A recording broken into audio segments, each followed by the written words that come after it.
Shalom, shalom. Testing, testing. Okay, my sound is good this way. I was trying to test and see if I could work it with my headphones, but in any case, shalom and blessings, brothers and sisters, all of my kinsmen, according to the flesh, who are Israelites. Hope y'all are doing well. Hope y'all had a good day, blessed day.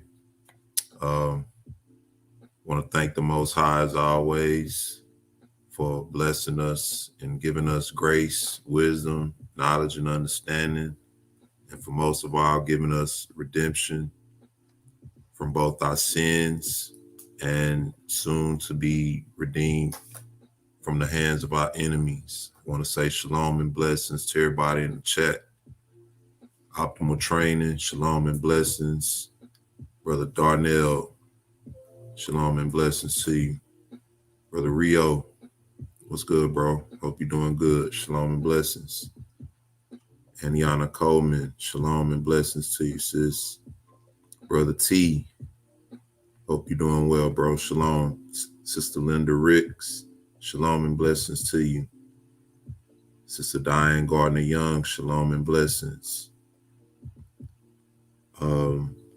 Isyark, shalom and blessings. The email, I'm not sure which email you're asking about, but we have 3 emails for 3 different contacts scrolling through the bottom for Brother Bunya, myself, and Brother Kadar. So those are our emails at the bottom. Shalom and blessings. Ellen Israel, I think that's formerly Ellen Elf. Shalom and blessings. Angie123, shalom and blessings to you. Brother Kadar, shalom, bro. Hope everything went well today. Cindy Carr, Nisi Lewis, shalom and blessings to you. Abaya Ben Yah, shalom and blessings to you. Shalom and blessings, AD. Hope everybody's doing well. Look like everybody in the chat is covered. All right, so Sister Lynn, shalom and blessings. Hope you're doing well. All right, tonight we're going to be dealing with the history of our forefather Abraham. He's known as the father of the faith. We're aware of his acts and the things that he did as a means to him being in the position that he's in, according to the scripture, to submit music. You can submit the music to ebrystore@gmail.com or Salt of the Earth 144 @gmail. But if you want to submit it to Ebrystore, that'll be fine. Just submit it to me directly. But brother Bunya does the music too. You can just submit it to me directly though for now. But we're going to be dealing with the history of our forefather Abraham and his conversion from idolatry. All right. And what we're going to do is kind of get some background as to why the Most High chose him, where he came from, and sort of how he came up. Everybody that pretty much pertains to our history, as it dealing with our forefathers, Abraham, Isaac, Jacob. All of them have a history, and we're going to be reading from the Apocalypse of Abraham tonight. And also, I think the book of Jasher goes in depth dealing with the history of Abraham and how he came up, and who his father was, and how he dealt with idolatry, and how he pretty much made a conversion from idolatry to serving the true and living Elohim. So we're going to get into that tonight. But before we do that, I want to kind of give a testimony about my experience with idolatry. And this is many, many years back. Well, not many, many years back, but back when I was in college, my first year in college. Anybody who's been to college know that when you first go to college, you have to complete a core curriculum. And each institution has their own core curriculum, and the school that I was going to, within my core curriculum, I had to take a course called World Religion. And in this course, there were certain requirements, you had to meet in order to pass the course. And one of the requirements was that whenever the class took a trip to, a certain location, you had to be present in order to get credit, you know. And if you were to miss a trip or whatever, that could really count against you. And so you had different uh, trips and things we had to go to. We had different visitors as well come to the institution we were at. And this one trip in particular we had to take, we went to a Muslim mosque. We were studying Islam. We went from studying Christianity to different religions in India, and then we went to Islam. And I noticed that the curriculums are pretty much set based on the order of the religions of the world and the things that the people do now. We had a ish guy show up to the class, and I kid you not, at this time I didn't know anything about the truth or anything, but I did believe in God, and Jesus and all of that, and there was this Jewish guy came to the class, and he had to demonstrate how they worship, and at the time, I didn't know anything about that. We didn't know anything about it. And he was tying this weird thing around his arm, some of y'all know what it is now, but he was sitting there doing it. And the dude literally was dropping beads of sweat. He was nervous as he was doing it. And looking back on it now, I remember who was in the class. It was me, a couple of other buddies of mine, and it was a lot of Black people in the class. And most of us was sitting on the front row looking right at this dude like, man, what are you doing, dude? You looking crazy up here. But he was doing it and demonstrating it. And, long story short, I kind of know why he was nervous now, even though we didn't have any understanding. He knew who he was dealing with and who he was in front of, just like they know our history, but we don't really have understanding of our true history. But anyway, we went to this mosque. We had to get on the bus and go to this mosque. And when we get there, we show up and everything. We get to the front door, and the guy that was leading the service, he greeted us at the door or whatever, told us we had to take our shoes off to enter in and everything. And, we went on an actual day that they had a service going on, so we had a chance to go in and experience what they do firsthand. And it was like a lot of people showing up, different types of people, different races of people. You'd be surprised that the people who practice Islam and call themselves Muslims, and then there's a lot of benefit in it too, culture wise. So a lot of people will file under that banner to be able to get certain benefits, but that's for another discussion. But we get to the place, we take our shoes off, we go in, and one of the most common things you hear is what? Don't worry, because we worship the same God you do. We just call him by a different name. All right. This is what the guide or the teacher, so to speak, because he was the guy that was leading the service. This is what he told us. We worship the same God. We just call him by a different name.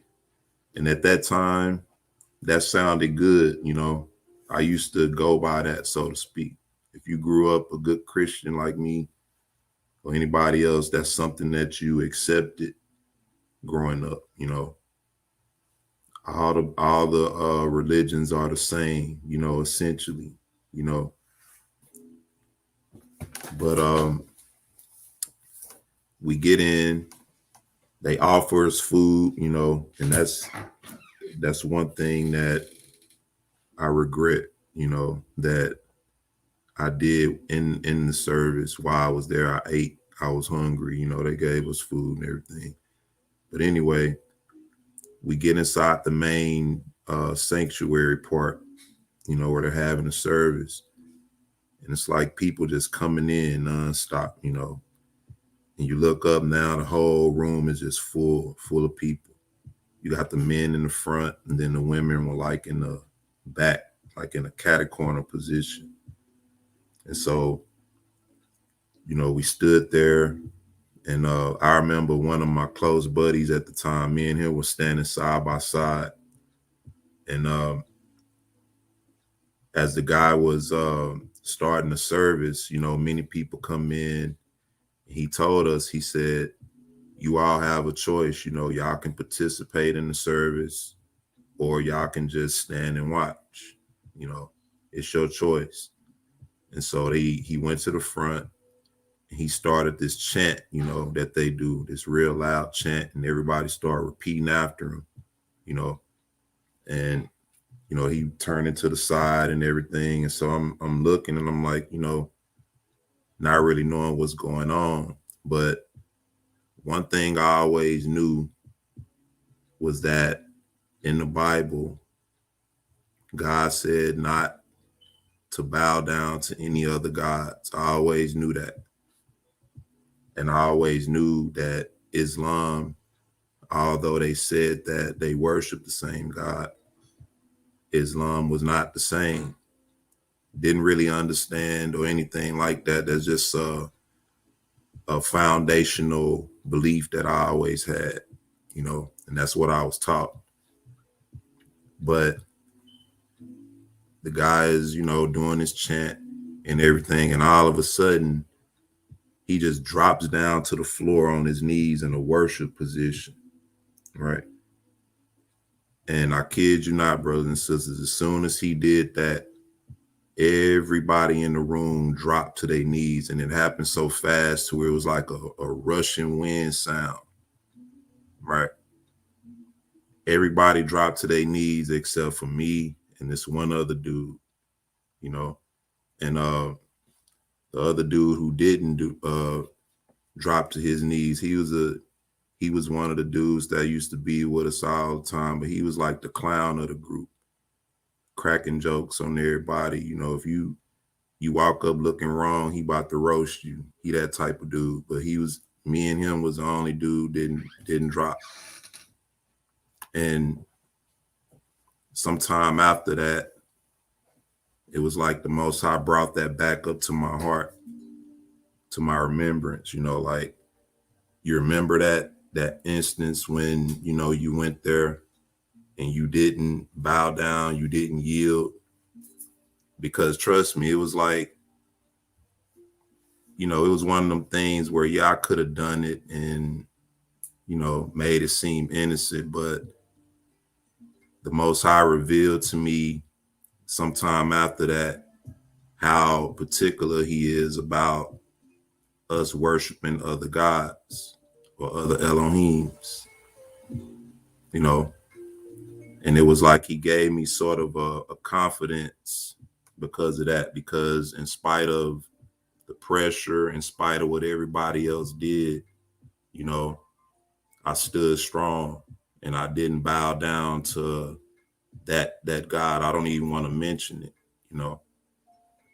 but that's just an experience I had with idolatry, outside of Christianity. We all are familiar with Christianity and the idolatry and everything that goes behind that. We're going to read some things tonight, but I'm sure you brothers and sisters may have some testimonies and experiences. Some people come out of other religions and beliefs outside of Christianity, and so that was just an experience. And I've had other experiences as well where the Most High revealed himself to me in certain ways, and just thinking back on that now, it makes me feel confident still, just thinking back on that, because it shows that the Most High give you strength, even in spite of whatever situation you in. You know, one of my best buddies, like I said, he ended up dropping to his knees, just participating. But I knew him well, and I knew, you know, his dad was a deacon in the church, and his mom was in the church real strong and everything, you know.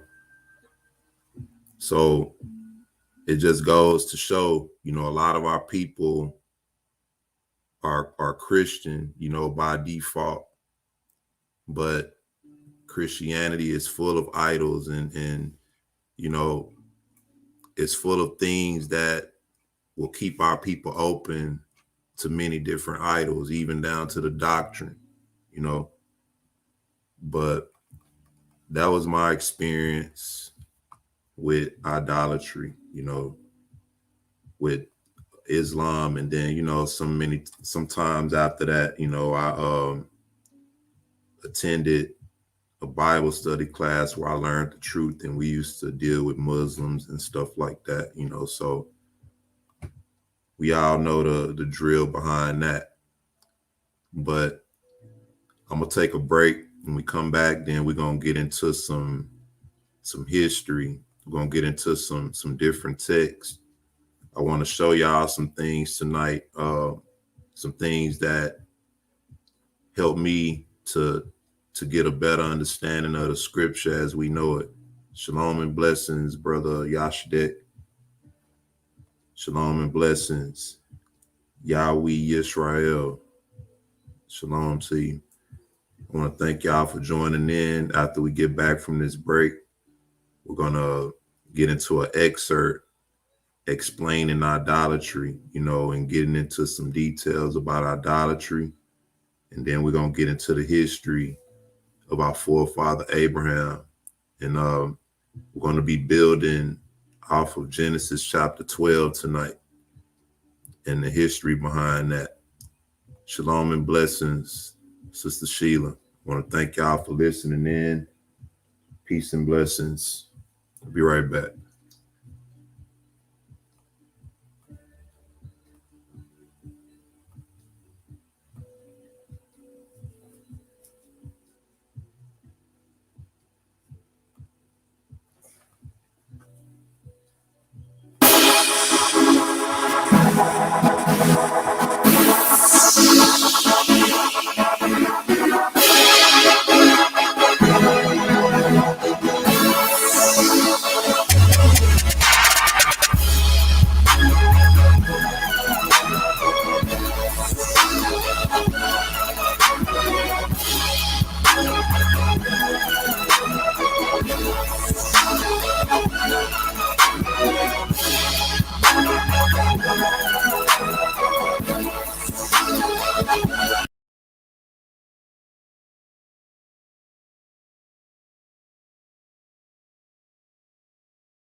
This is another Down exclusive.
All right, Shalom and Blessings. Hope y'all enjoyed that. That's that music was given by our beloved brother T. You know, he sent us some music in the email. Like I said, brothers and sisters who got music and things like that you wanna,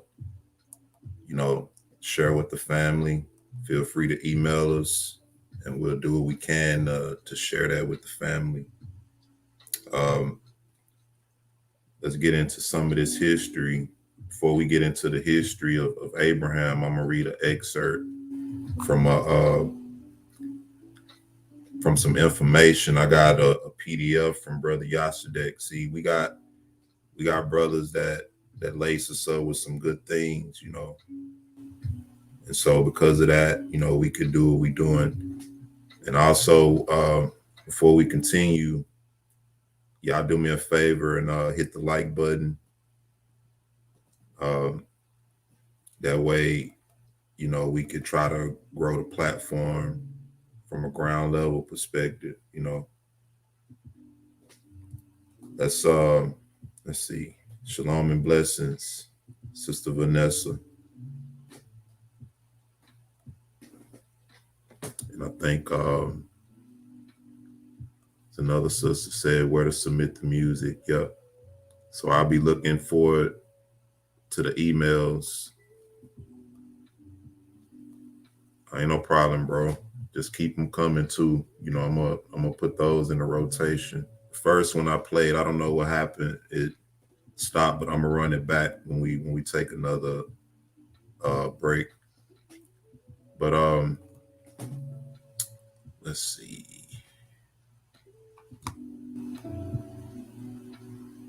Here we go.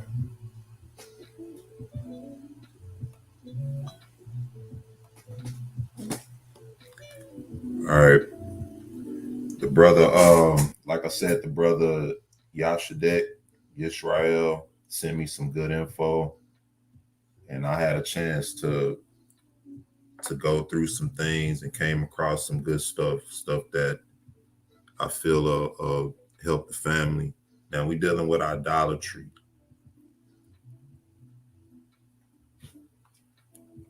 and this source. This is the title of it. If you can see it in the top left-hand corner here, it's a PDF file. If anybody's interested in the information, email me, and I'll send you that information. But I want to share this. It says, that's not actually where I want to start. I want to start right here. It says, for if one man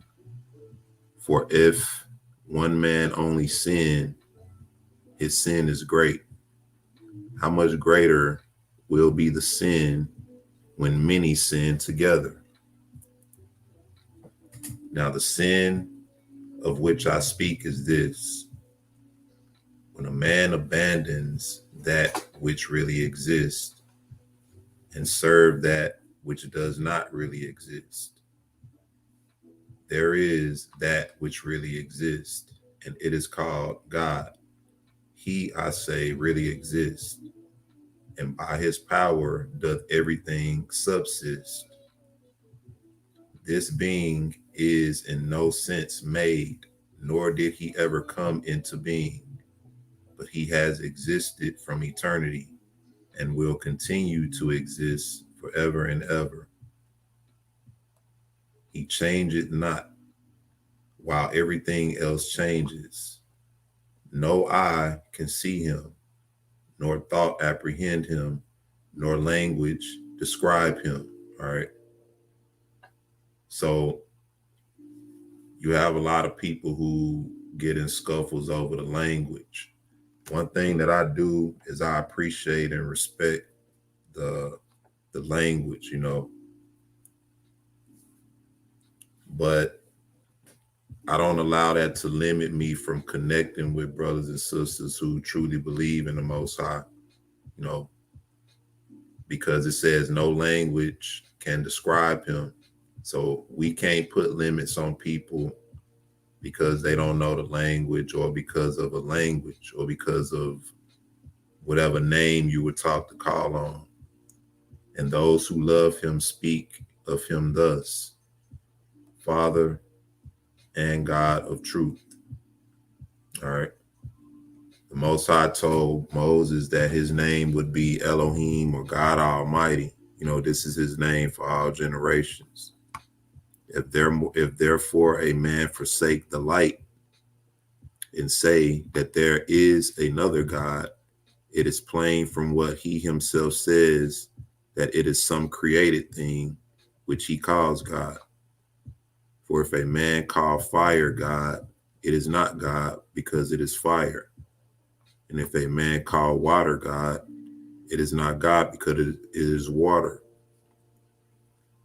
And if he so call this earth on which we tread, or these heavens which are seen by us, or the sun, or the moon, or some one of the stars which run their course without ceasing by divine command, and do not speed along by their own will, neither are these gods. And if a man call gold and silver gods, are not these objects things which we use as we please? Remember that he said, and if a man call gold and silver gods, are not these objects things which we use as we please? So that will make us gods over these things. But keep that in mind as we're going to get into the history. It's saying, if he so call those pieces of wood which we burn, or those stones which we break, how can these things be God? For lo, they are for the use of man. How can they escape the commission of great sin, who in their speech change the great God into those things which, so long as they continue by divine command? But notwithstanding this, I say that so long as a man does not hear, and so does not discern or understand that there is a Lord over these creatures, he is not perhaps to be blamed, because no one finds fault with a blind man, though he walk ever so badly. For in the same manner as the blind, so men also, when they were seeking after God, stumbled upon stones and blocks of wood, and such of them as were rich stumbled upon gold and silver, and were prevented by their stumblings from finding that which they were seeking after. But now that a voice has been heard throughout all the earth, declaring that there is a God of truth, and there has been given to every man an eye wherewith to see, those persons are without excuse, who are ashamed of incurring the censure of their former companions in error, and yet desire to walk in the right way. So this is talking about now in the time we're in, how the Bible said, a fool said in his heart, there is no God. All right. But notice it said that what it says, so long as a man does not hear, or so does not discern or understand that there is a Lord over these creatures, he is not perhaps to be blamed. All right. And then it goes into detail about certain men of old who sought the Most High, or sought after a God, but because they stumbled upon these things, they couldn't find the Most High. And we're going to kind of see some of that in the history with Abraham, because he grew up around a lot of idolatry. And it was up until a certain point in his life that the Most High made himself known to him. But he always had a heart and a curiosity to want to know the Most High. It says, I therefore counsel them to open their eyes and see. For lo, light is given abundantly to us all to see thereby. And if, when light has risen upon us, anyone close his eyes so as not to see, into the ditch he must go. All right. So people who refuse to see the truth about the Most High, that there is no other Elohim, it said, into the ditch they go. All right. But why is a man ashamed of the censor of those who have been in error along with himself? Why be ashamed to stand on the truth of the one true God against people who has been as wrong as you all your life? That's what this is saying. You know, you come into the truth and now you get ashamed. Rather does it behoove him to persuade them to follow in his steps.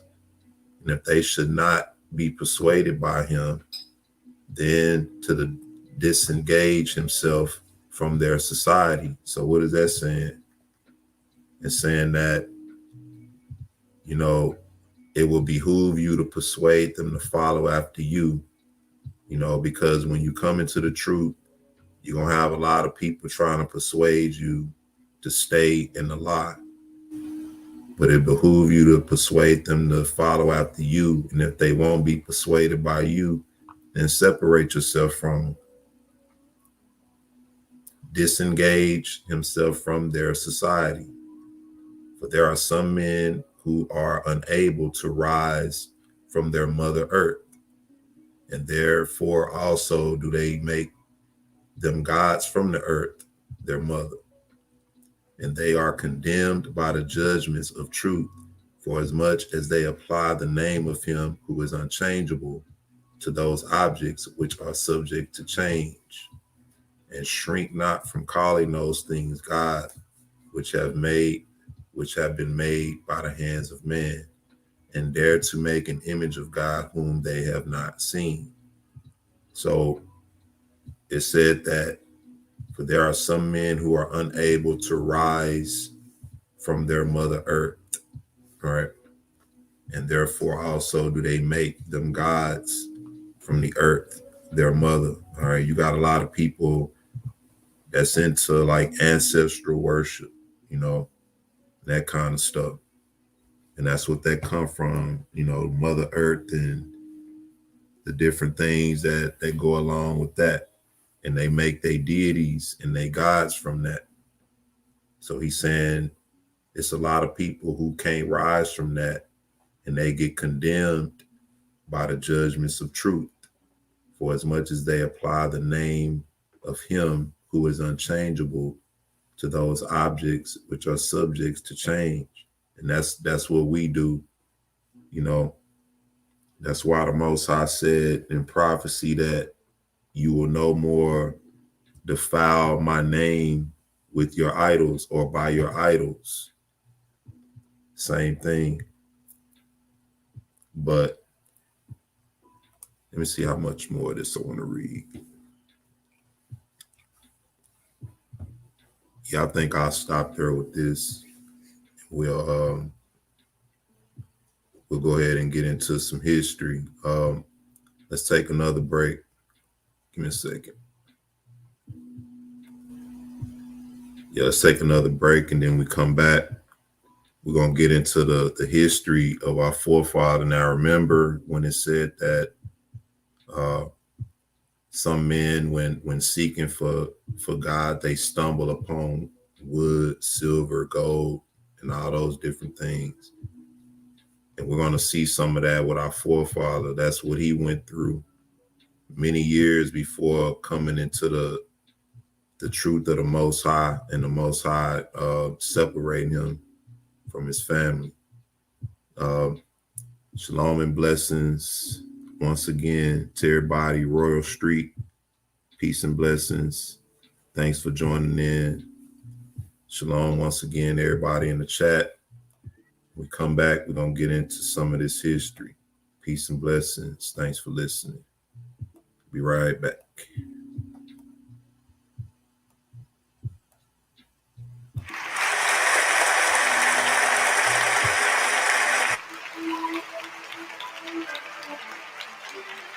What up, B? What up, B? What up,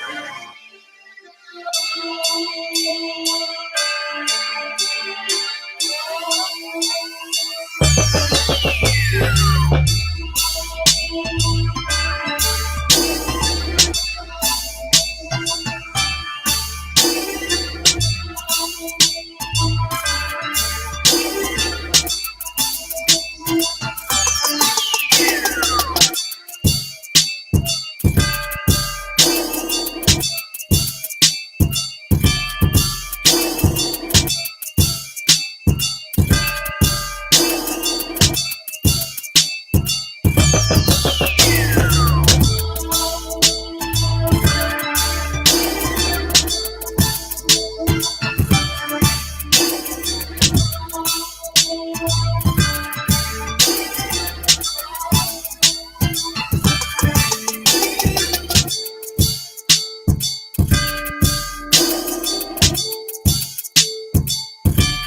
Shalom, shalom.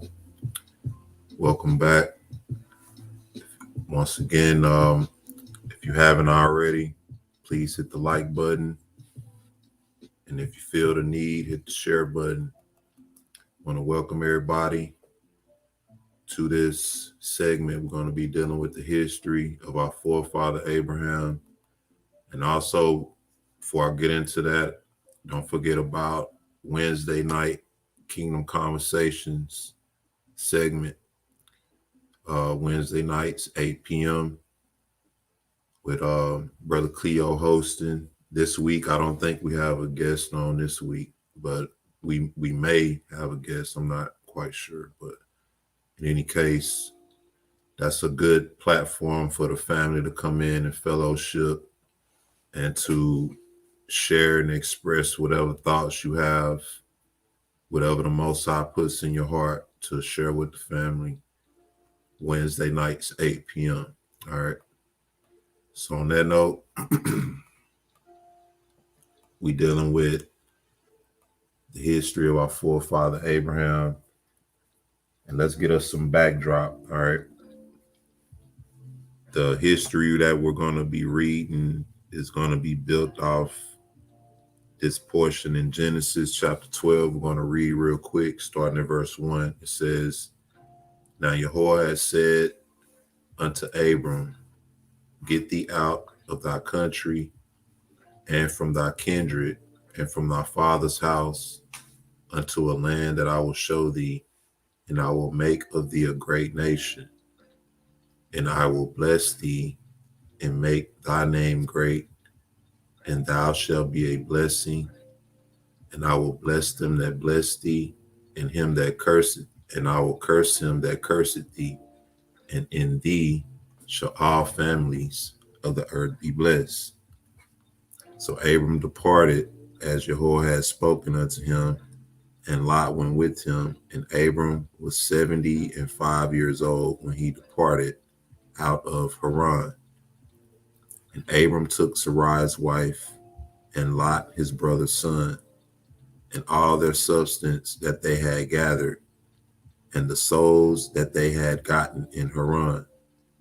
And they went forth to go into the land of Canaan, and into the land of Canaan they came. And Abram passed through the land unto the place of Shechem, unto the plain of Moreh. And the Canaanim was then in the land. And Yahweh appeared unto Abram, and said, Unto thy seed will I give this land. And there builded he an altar unto Yahweh, who appeared unto him. And he removed from thence unto a mountain on the east of Bethel, and pitched his tent, having Bethel on the west and Hai on the east. And there he built an altar unto Yahweh, and called upon the name of Yahweh. All right, so this is the Apocalypse of Abraham. In this version that I'm reading from, it has 2 chapters. We're going to be reading from the first chapter. And also, the book of Jasher also gives some detailed history on Abraham prior to him coming into covenant with the Most High, and him dwelling with his father and everything. There are some details that vary, and we'll get into Jasher's account at another time. But I thought this was a pretty good read from the Apocalypse of Abraham. I'm going to start at chapter 1. Abraham's conversion from idolatry. All right. So this lets us know that Abraham was by default into idolatry when he was living amongst his fathers and amongst his kin. It says, on the day when I planned the gods of my father Terah and the gods of Nahor his brother, when I was searching as to who the mighty God in truth is, I, Abraham, at the time when it fell to my lot, when I fulfilled the services of my father Terah to his gods of wood and stone, gold and silver, brass and iron. Having entered into their temple for service, I found the god whose name was Meremoth, which was hewn out of stone, fallen forward at the feet of the iron god Nahum. So remember what we just read, that in times past when men sought for the Most High, right, it said that they stumbled upon wood, stone, gold, silver, right, brass, iron. And some men, because of this, got distracted, through these things. But Abraham was seeking in his heart who the mighty God in truth is. That's the difference. Everybody believe in God, but nobody's really searching for the God of truth. They're searching for the gods of gold, silver, brass, and all that. But having entered into their temple for service, I found the god whose name was Meremoth, which was hewn out of stone, falling forward at the feet of the iron god Nahum. And it came to pass when I saw it, my heart was perplexed, and I considered in my mind that I should not be able to bring him back to his place. I, Abraham, alone, because he was heavy, being of a large stone. And I went forth and made it known to my father. And he entered with me, and when both of us moved him, the God forward, so that he might bring him back to his place, his head fell from him while I was still holding him by the head. And it came to pass, when my father saw it, that the head of Meremoth had fallen from him. He said to me, Abraham. And I said, Here am I. And he said to me, Bring me an axe, one of the small ones from the house. And I brought it to him, and he hewed aright another Meremoth out of another stone without head, and the head which had been thrown down from Meremoth he placed upon it, and the rest of Meremoth he shattered. He made 5 other gods and gave them to me, and commanded me to sell them outside in the street of the town. So while he's trying to figure out who the God of truth is, all right, the gods that's in his father's home are pretty much falling apart. He saw one God that fell over in front of another God. And, he was like, man, how I'm going to pick this up? So he went and told his father. And while they were picking it up, the head fell off of it. All right. So he told Abraham, go get him the axe. And while he got the axe, he hewed another body, right, and put the head that Abraham was holding onto that body, and then shattered the whole body because I guess it had broken or something.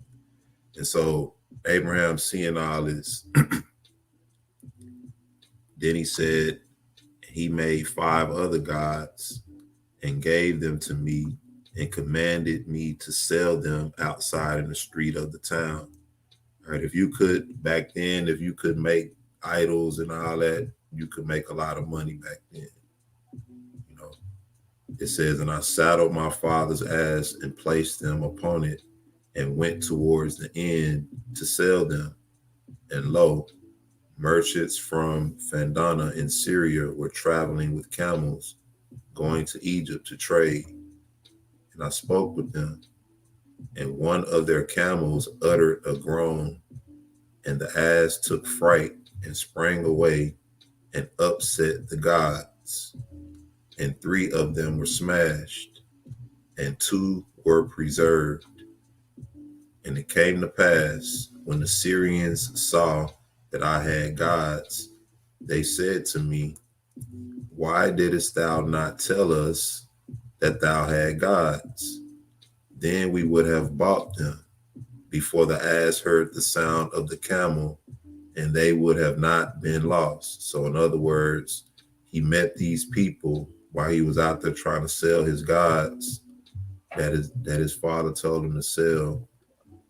And while he was talking to him, I guess the camels, you know how animals are, one of them uttered a groan and scared the other one and ended up breaking three of the gods that Abraham had. And when they saw that, like, man, we sitting there talking all this time. Why you didn't tell us you had idols? We would have bought them, right? Before this happened, Then they said, give us at any rate the gods that remain. Right. So he had two left.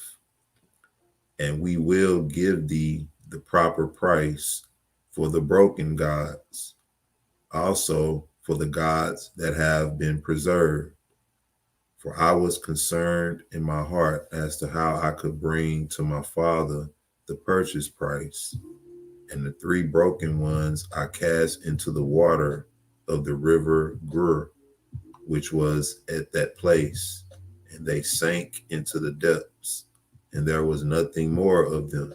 All right, so while he's still trying to figure out who the God of truth is, this happened. Some animals got upset and broke three of the gods. He ended up selling the other two, and then they still gave him the price for the other three. And he took the remains of the other three and threw them into the river, right? And it said there was nothing more of them. When I was still going on the way, my heart was perplexed within me, and my mind was distracted. And I said in my heart, what evil deed is this that my father is doing? Is not he rather the God of his gods, since they come into existence through his chisel and lathes and his wisdom? And is it not rather fitting that they should worship my father, since they are his work? We read in that other account that are not these things gold, silver, wood for our service, right? What is this delusion of my father in his works? Behold, Meremoth fell and could not rise in his own temple, nor could I by myself move him until my father came. And the two of us moved him, and as we were thus too weak, his head fell from him, and he set it upon another stone of another god, which he had made without a head. And the other five gods were broken in pieces down from the ass. Hold on 1 second. Let me get a drink.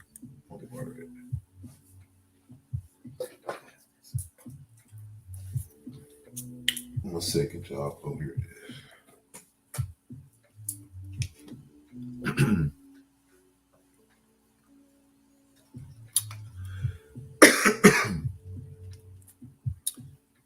All right.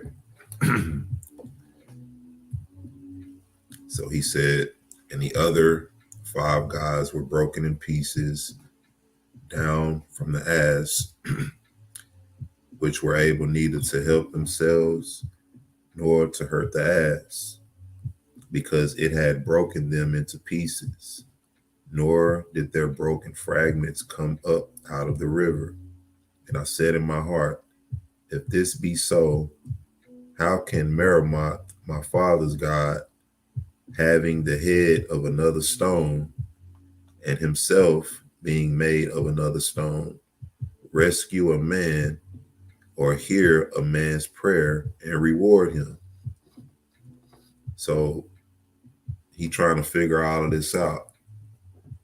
How can this God who lost his head, then had another body made and had his head put on another body, how can he rescue a man? Like, can a man get cut up like that and put back together and still be in existence? How can he rescue a man or hear a man's prayer and reward him? How can something like that answer your prayer when it can't even pray? If it wasn't for Abraham seeing it, it would have still been just laying there. You know, and while I cogitated thus, I reached my father's house, and having watered the ass and set out hay for it, I brought the silver and gave it into the hand of my father Terah. When he saw it, he was glad and said, Blessed art thou, Abraham, of my gods, because thou hast brought the price of the gods, so that my work was not in vain. And I answered and said to him, Hear, O my father, Terah, blessed are the gods of thee, for thou art their God, since thou hast made them. For their blessing is ruination, and their power is vain. They who did not help themselves, how shall they then help thee or bless me? I have been kind to thee in this affair, because by using my intelligence, I have brought thee the money for the broken gods. And when he heard my word, he became furiously angry with me, because I had spoken hard words against his gods, right? Honor your mother and father, right? But when it comes to the Most High, Abraham wasn't disrespectful, but he spoke the truth. All right, and so let's see how the Most High deals with him as a result of that. All right. His father got angry with him because he had spoken hard words. Hard words. You know, against his gods. I, however, having thought over my father's anger, went out, and after I had gone out, my father cried, saying, Abraham. And I said, Here am I. And he said, Take and collect the splinters of the wood, out of which I made gods of pine wood before thou camest, and make ready for me the food of the midday meal. And it came to pass, when I collected the splinters of wood, I found under them a little god which had been lying among the brushwood on my left, and on his forehead was written, God Barsat. And I did not inform my father that I had found the wooden god Barsat under the chips. And it came to pass, when I had laid the splinters in the fire, in order that I might make ready food for my father, on going out to ask a question regarding the food, I placed Barsat before the kindled fire, saying threateningly to him, Pay careful attention, Barsat, that the fire do not die down until I come. If, however, it dieth down, blow on it, that it may burn up again. So Abraham found another god, and so he's talking to the God. He's saying, Look, my father is calling me. I want you to pay close attention to this fire and make sure it don't go out. But if it do go out, I want you to blow on it. This is what he's doing to this idol. All right. And I went out and accomplished my purpose.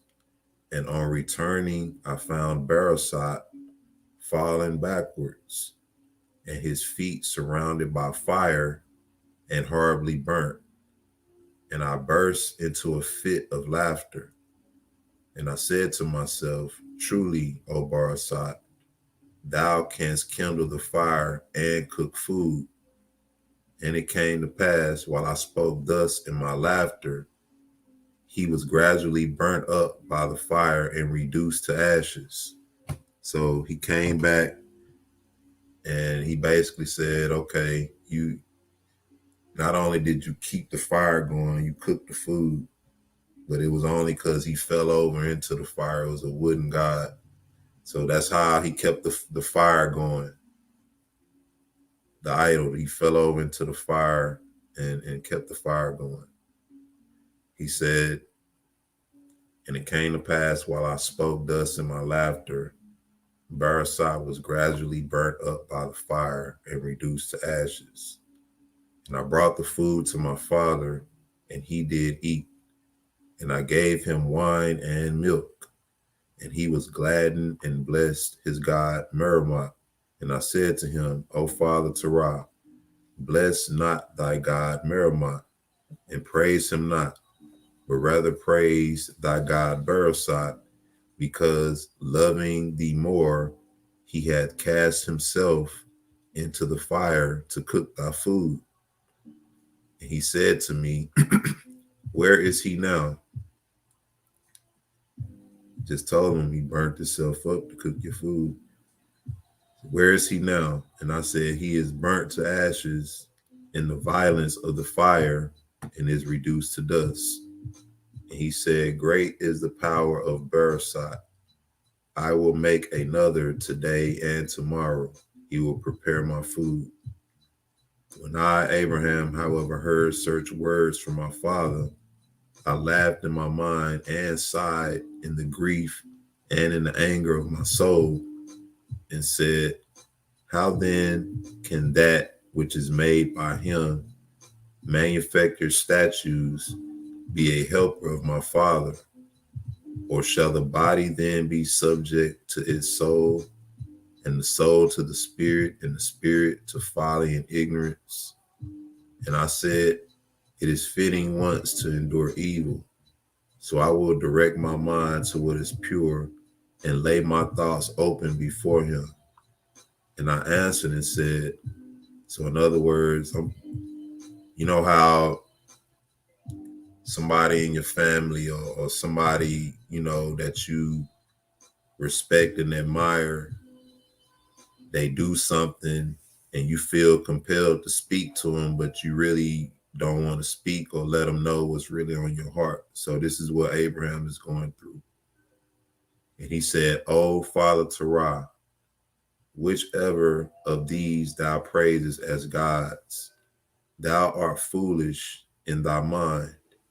Behold, the gods of thy brother Orah, which stand in the holy temple, are more worthy of honor than these of thine. For behold, Zucus, the god of thy brother Orah, is more worthy of honor than thy god Merimoth, because he is made of gold, which is highly valued by people. And when he groweth old in years, he will be remodeled. But if your God Merimoth is changed or broken, he will not be renewed, because he is a stone, the which is also the case with the god Jovan, who standeth with Zucus over the other gods. How much more worthy of honor is he than the god Barasat, who is made of wood, while he is forged of silver? How is he made by adaptation of man valuable to outward appearance? But thy God Barasat, while he was still, before he had prepared, rooted up upon the earth, and was great and wonderful with the glory of branches and blossom. Thou didst hew out with the axe, and by means of thy art he had been made a god. So you took something that was more glorious and beautiful before and reduced it and made a god out of it. You know, a tree. You took a tree and cut it down and reduced it to a piece of wood and fashioned it and made a god out of it, something for you to worship. And lo, his fatness is already withered and perished.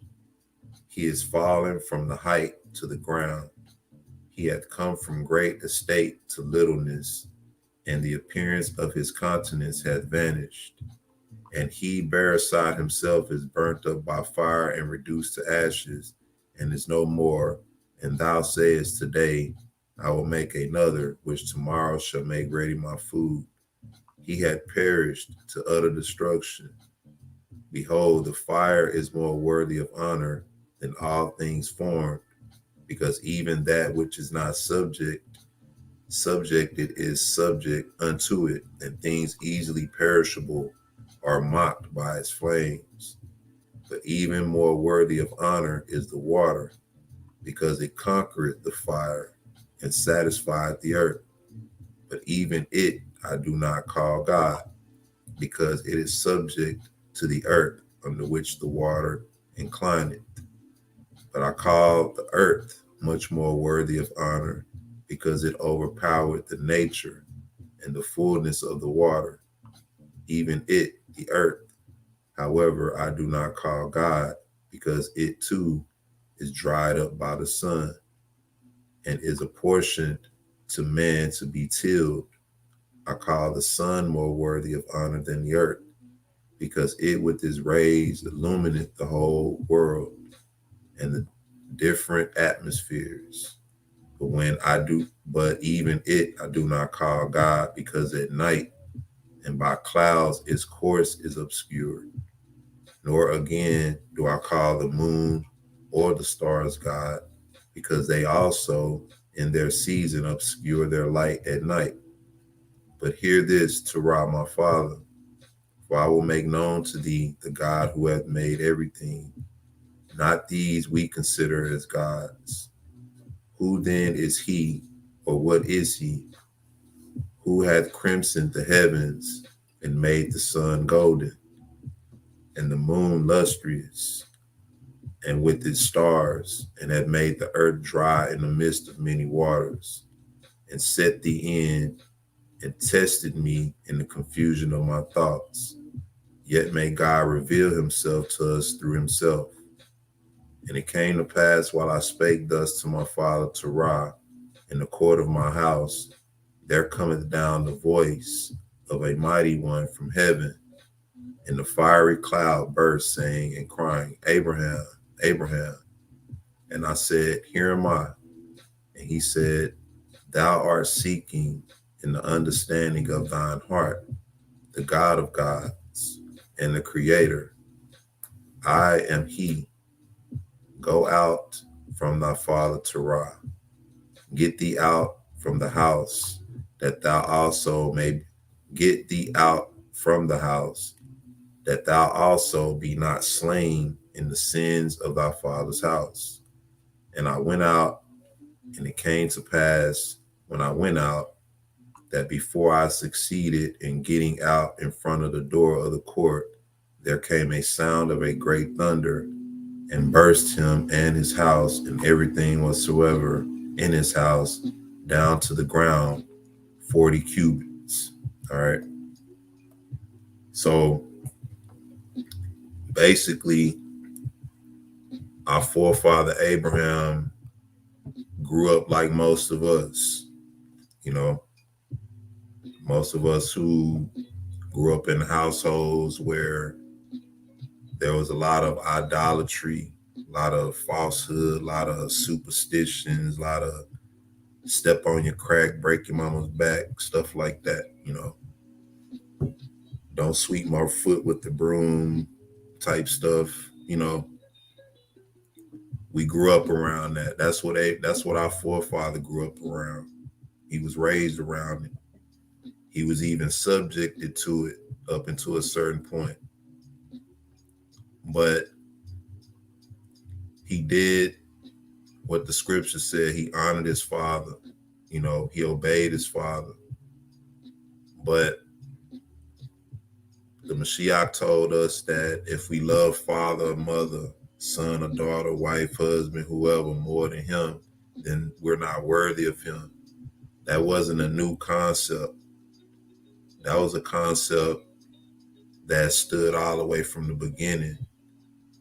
And Abraham proved that he loved the Most High more than his father, even to the way that he spoke to his father, regarding Elohim,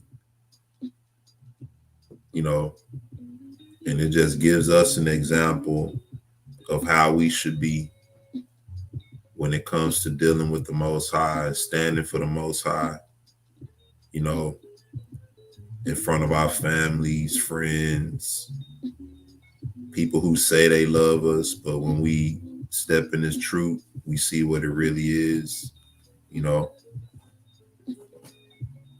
And coming into this truth, you know, it's not nothing that we should be aggressive about, you know.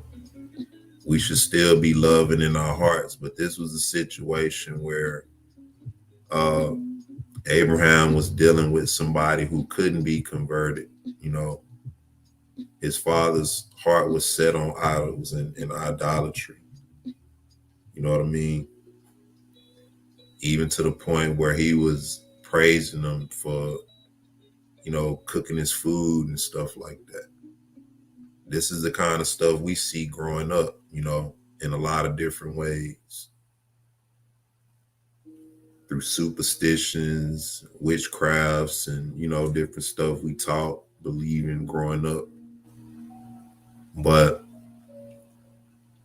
this was the history, the beginning history, rather, of our forefather Abraham before the Most High separated him from his family.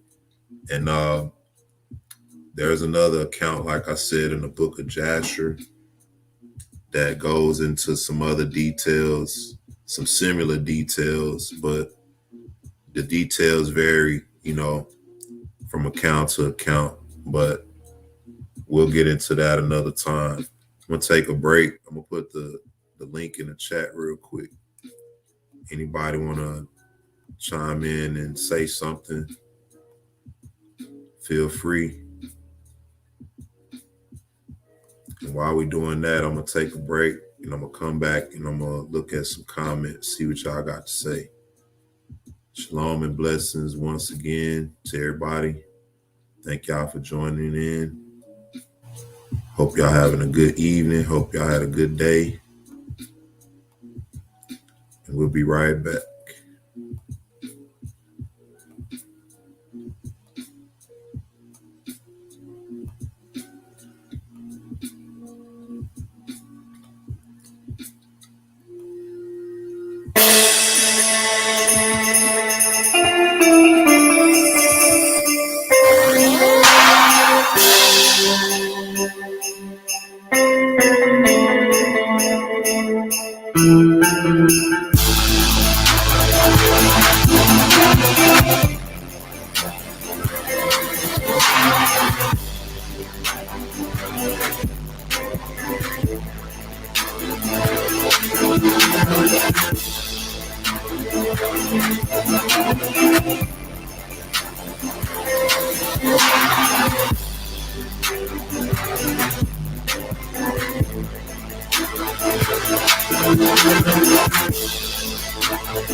Shalom and blessings.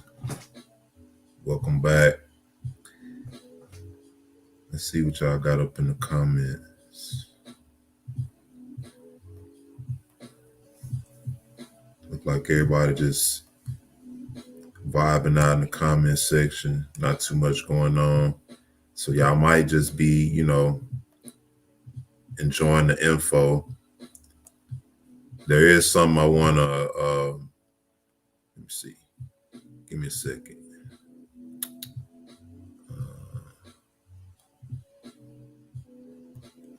Let me find it.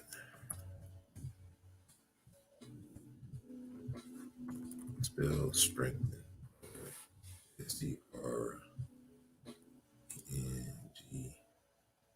STRENGTHEN. Strengthen.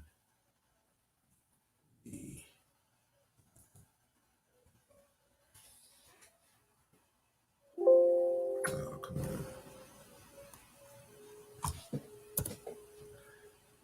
I'm trying to find this passage in the Dead Sea Scrolls that goes with what we're dealing with. I'm gonna just quote it.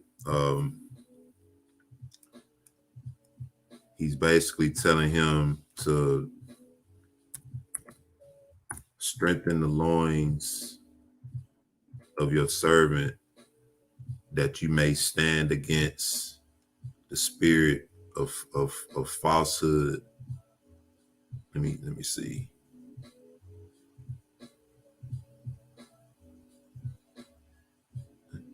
Okay. This thing be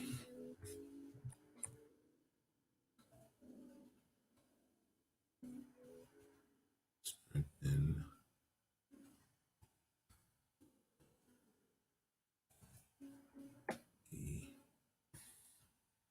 It's got to be one of these. 2, 3. There we go. All right. Check this out. This is Dead Sea Scrolls, hymn number 2. It says, "For I have understood." Matter of fact, let me share it. I don't even know why I'm doing y'all like that. Let me share this with y'all.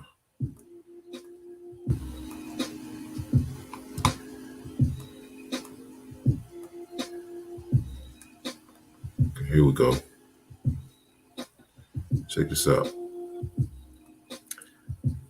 "For I've understood that it is thou who dost establish the path of whomsoever thou choosest. Thou dost hedge him in with true discernment, that he may not sin against thee, and that his humility may bear fruit through thy chastisement. Thou dost purify his heart in thy trials. Preserve thy servant, O God, lest he sin against thee, or stagger aside from any word of thy will.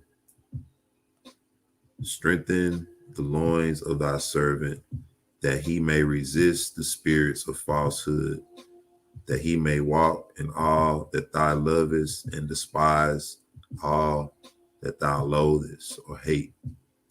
He says, strengthen the loins of thy servant, that he may resist the spirits of falsehood. And that's what our forefather Abraham did. He stood strong in the presence of falsehood, and no ultimate test than to stand strong in front of those, your family, your mother, your father, the people who taught you, who God is and how to serve God and how to believe in God and all of that. You come into the truth, and now you find out that everything that they taught you is rooted in falsehood. Not that they don't love you. It's just that they taught you what they knew. But the Most High chose you and opened up your understanding to see his truth. And now you have to stand in the presence of all of that. Many, many generations of it that led to you being the breaker of it.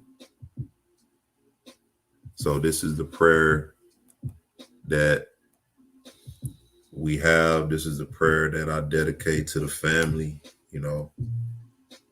May we have this strength. May we have this spirit in times of falsehood, and I know how it is.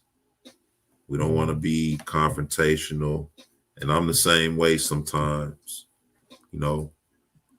but I'm also the type at times that will speak up, especially when I feel it's really necessary. But this is something that, like I said, I hope we all can pick up, that level of faith, that level of strength. It says, "It seems Abram received an unction to leave idolatry, the same as he called us away from Christianity." Exactly. That's a good parallel, because like I said, no better test than to deal with your family and your family and everybody. That's where you learn about God and tradition and everything. Let's see, what book is that? Hymn number 2, the hymns and poems section, hymn number 2. It's actually some real good reads in the hymn and poem section. Y'all should check that out. But are there any more questions, comments?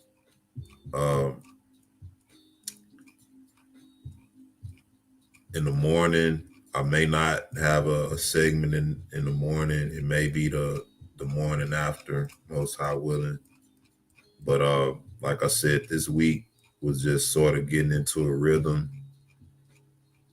And the week after, most high willing, we'll beef it back up because I got a lot of stuff I want to share with y'all, man. And shout out to brother Yashadek Israel again for that PDF. A lot of those books that's in that PDF I had access to, but some of them I didn't.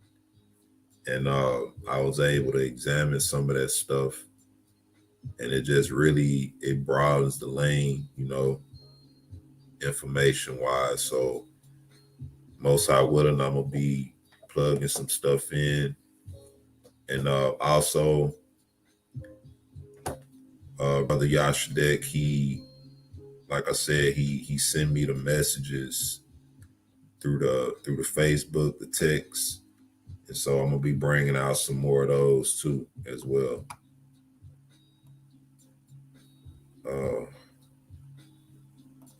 And say, where could you find the Apocalypse of Abraham?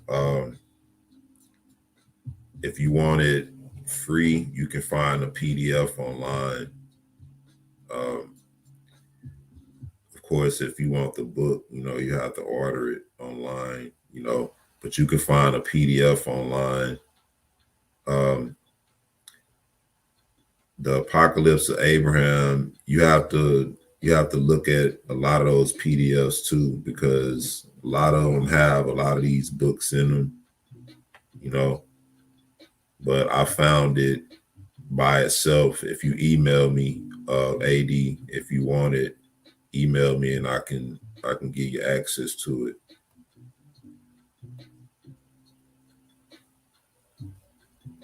Yeah, you're right about that. Yeah. And I know you probably referring to the idolatry. Yeah. Shalom and Blessings.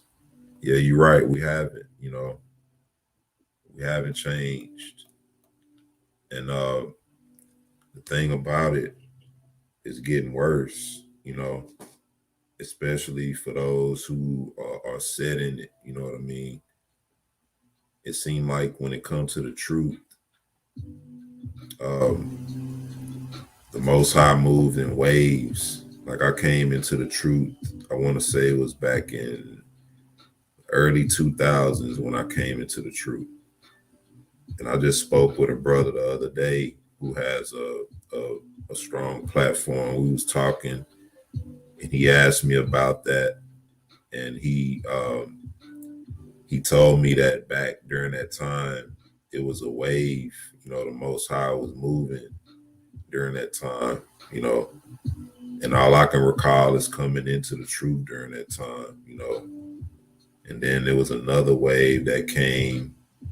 I've met a lot of people recently who say they came into it around 2016. So it's something divine going on, to say the least. But a lot of our people are still stuck, and I know people are seeing the information, Facebook, hearing it, and a lot of our people, upon hearing it, they reject it, due to these New Testament beliefs.